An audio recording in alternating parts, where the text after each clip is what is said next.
This week in Canberra, what started as just another routine Senate estimates session suddenly exploded into something raw and unforgettable. The room went from polite nods to electric tension in seconds. Politeness shattered, patience vanished. And every viewer at home could feel the heat rising through their screens. Picture this: a government minister sitting there, stone-faced, while a sharp opposition senator drills down with calm, relentless questions. No shouting, no theatrics. Just cold, hard facts laid out like a courtroom exhibit, and the answers? Over and over, I don't have that information. I'll seek an update. It's not in my portfolio. It was evasion dressed up as bureaucracy. And it landed like a punch, the target? The government's long overdue response to a massive Senate inquiry into ASIC, Australia's corporate watchdog. That report dropped in July 2024, slamming ASIC for failing to enforce the law properly. Billions in investor losses and collapses like First Guardian, Shieldmaster Fund, and Lion Property Group, warning signs ignored for months. Directors dodging duties. Conflicted payments slipping through. Everyday people, retirees, families, small investors left devastated, mental health wrecked, savings gone, lives upended, and yet, here we are, well over 17 months later, and there's still no official government response, not a draft, not even a timeline. In September 2025, the Treasurer admitted in writing, no draft exists. The minister in the hearing couldn't or wouldn't give a straight answer. It felt like watching someone dodge a simple question that every Australian understands instinctively. When will you explain why the watchdog failed so badly and what you're going to do about it? This isn't some dusty policy debate. It's about trust. When the corporate cop misses red flags that whistleblowers, journalists, and ordinary people spotted, the fallout is brutal. People aren't just losing money, they're losing faith in the whole system. How can you trust regulators when they seem more interested in defending their reputation than protecting yours? The senator kept pressing, is ASIC doing a good job? The minister circled back to platitudes. They're efficient and effective. Bad actors will always exist. We're modernizing. But those words rang hollow against the reality of recent scandals. SIC had warnings, they had powers, they had time, and still billions vanished. Families in regional towns, self-funded.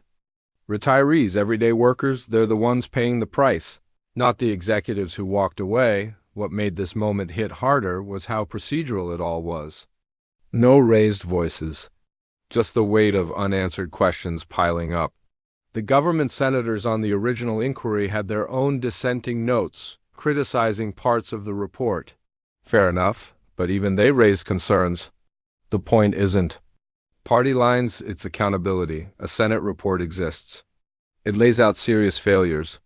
Surely the government owes the public an honest reply. Instead, we got shrugs about portfolio boundaries and promises to seek information. In a country where people are already cynical about institutions, this kind of delay feels like another brick in the wall. It fuels the narrative that the system protects the powerful while leaving the vulnerable to fend for themselves. Around the country, clips of the exchange spread fast. Small business owners, super fund holders, former finance workers, they're all saying the same thing. If this is effective regulation, we're in trouble. Advocacy groups are ramping up calls for action, protests, petitions, more scrutiny. Because this isn't abstract. It's rent.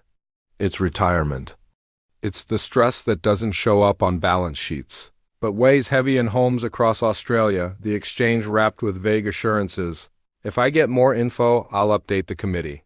But the real question lingers. How much longer will people wait? When will the response arrive? And when it does, will it actually mean something for those who've already suffered? This moment cut through the noise because it exposed a deeper fault line. Cost of living debates rage, energy prices spike.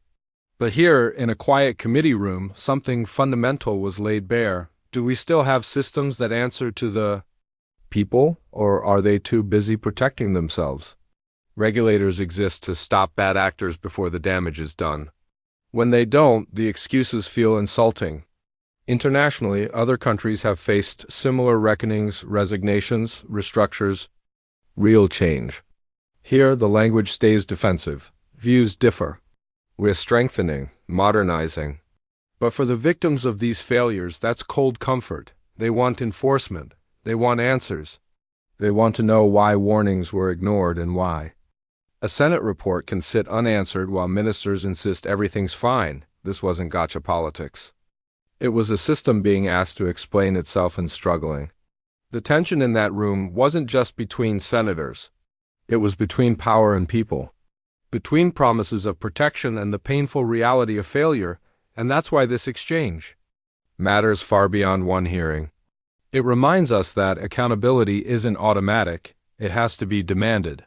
When trust in institutions is already fragile, delays like this don't just frustrate, they erode. So where does it go from here? Will the government finally respond? Will real reforms follow?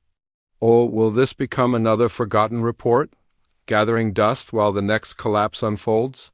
The people watching at home already know the answer they want. Action, transparency, justice for those who've lost everything. Because if the corporate watchdog can't bark or bite when it matters most, then something is deeply broken, and until that gets fixed, the questions won't stop, the pressure won't ease. And moments like this, quiet, polite, but devastating, will keep happening, because when ordinary Australians pay the price for regulatory failure, they deserve more than excuses. They deserve answers. They deserve change, and they deserve it now.